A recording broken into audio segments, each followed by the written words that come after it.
Hello everyone, welcome to my channel where I talk about personal finance.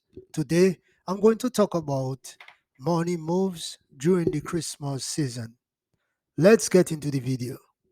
As we are in the Christmas season, which is a time of giving and celebrating the birth of Christ with our loved ones, it's very important to also take a very good look at our finances.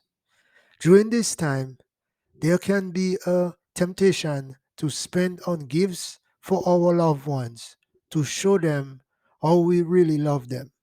However, to prevent ourselves from going into debt and causing harm to our finances, it would be a good idea to do a written budget during this Christmas season.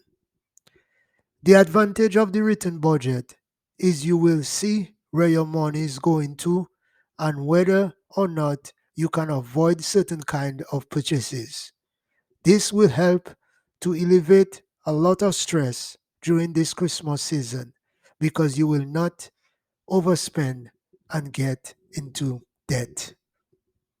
On the other hand, creating the budget will give you a better idea on how much you will be spending on gifts for your loved ones during this time. And as a result, you will have control of your finance. If you want to learn how to invest your money, please check out my course on how to invest your money below of the description of this video. Thanks for watching this video and do not forget to subscribe to my channel.